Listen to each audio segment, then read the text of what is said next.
being a pilot makes you better. Not better than others, just better than the version of you that isn't a pilot. Let me explain why.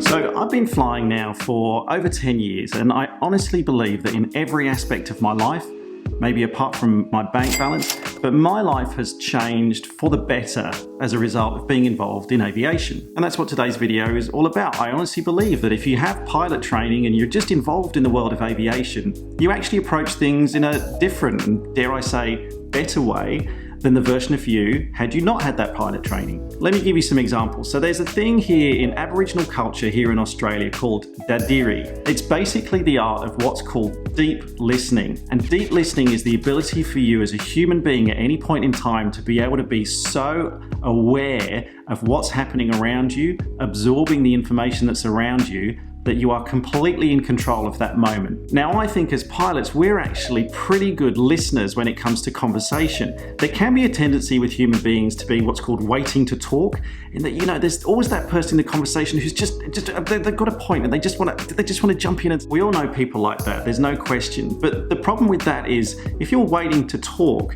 you're not actually fully listening. And fully listening is a really important part of aviation, as we know, for situational awareness. As a pilot, you want to make sure you know what's going on around you at any one time. And as a human being, that's kind of important for social interaction and conversations as well.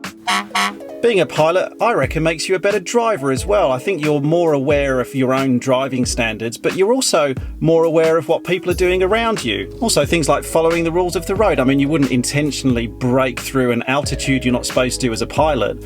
So why bust through a speed limit you're not supposed to as a driver? Oh, hey, just a note to editor Steph, who's putting this all together afterwards. Can you green screen this? Because I'm stopped at them, just so it looks like we're moving. The other thing about driving like a pilot is you kind of find yourself expecting other people to make mistakes, which is a really important thing, because at the end of the day, people are going to make mistakes out there. You're often not going to see mistakes until potentially it's too late. But if you're expecting people to make mistakes, someone to dart out in front of you, someone to go too fast, someone to undertake you, someone not to be able to stop behind you, then I think you've got more chance of getting out of situations before they actually happen. And let's be honest, we know that other drivers out there, they're going to make mistakes. But this leads me to my next point, which is the fact that we all make mistakes. Yes, all of us. I do, you do, everyone out there makes mistakes. Now, not just in your driving and not just in your flying, but in everyday life as well. And the sooner that you realize that as a human being, I think the better it is for you just to get on, learn from those mistakes and grow. The moment we start applying judgment to other people in life, thinking that they've made a mistake, and we would never do that. I'd never pull out in front of that car. I'll never climb up above 500 feet with my flaps still down. Okay, we've all made mistakes. However, the thing is, if we stop judging each other for those mistakes and accept the fact that we're going to be making mistakes as well, but we're going to learn from them, that's going to improve your everyday life too. Let me tell you a very quick bit about myself. Now, I'm not the most socially engaged person out there. Big social events, pubs, parties, big gatherings of people, not really my cup of tea, to be honest. Now, I have some very good friends and I love spending time with them, but I'm just not really into the big groups and everything. Now, the thing is, with aviation, it's the complete opposite. I've found that there's a common language that you speak with other people in aviation when you meet them, and there's this worldwide family of people out there who I can talk to with no problems. Let me give you an example. Sun and Fun, of course, hopefully you guys saw the videos from Sun and Fun last week. An amazing experience, the other side of the globe, loads of people that I've never met before, and yet when you've got a common language of aviation, I made some great friends out there just in the very short space of time that I was there. All the guys in the F-16 Viper team, the friends in the media department who I met, people who I just bumped into there at the airfield who came up and said hello to me because they'd watched the channel. As aviation people, we have this common language and it breaks down all sorts of social barriers. So I reckon I'm better at socializing with people as a result of aviation than I would have been had I not been in this industry. And dare I say, I actually enjoy social occasions now. No, it's too much, too far. Went too far.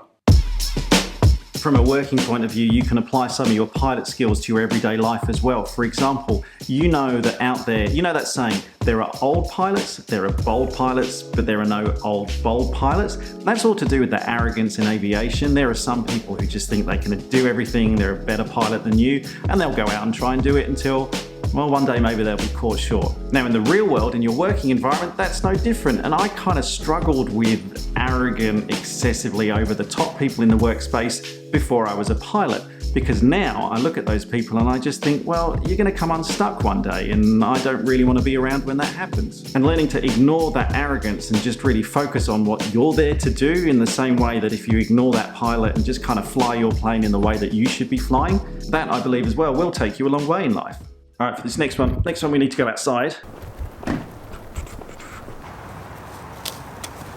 Now, being a pilot also gives you a genuine and honest appreciation for the weather, not just from a healthy respect point of view when you're planning a flight, but in everyday life as well when you're just trying to organise your day based around what the weather might actually do. Like, how many of you pilots out there are also the resident family meteorologist? Right? I know I am too. At least on one occasion every day, one member of my family will say to me at some point, hey, what's the weather doing today? I honestly think that having a healthy understanding of the weather is not just good for you as a pilot, it's a really important and interesting thing just for everyday life as a human being. Talking of which, it is supposed to rain this afternoon, so let's get back inside. And finally, I think, honestly, if you're involved in the world of aviation and you spend some of your time up there, either flying or in whatever capacity on an aircraft of any type, you only really get an appreciation for the scale of this planet, the insignificance of us as a race of human beings, but also the fact that there is so much out there to go and see. You only get to appreciate that when you're up there looking down. And regular viewers of the channel will know, you guys know that I enjoy the process of flying, of course, but the fact that flying is the thing that gets you somewhere, that you can see new places, you can see new people, you can just see how things work outside of your kind of isolated home base. That for me is probably my favorite part of aviation. And let me leave you with this question of the day. Now I want to know from you guys, what skills that you've learned through aviation do you think have made your everyday life better? That's my question of the day. Let me know your answers in the comments below. Thank you as always for watching. Now if you're not already subscribed, make sure you are. Click on that notifications bell so you get notified when new videos come out. And next week, we're going to be doing some more flying in the Cirrus SR22. I know, right?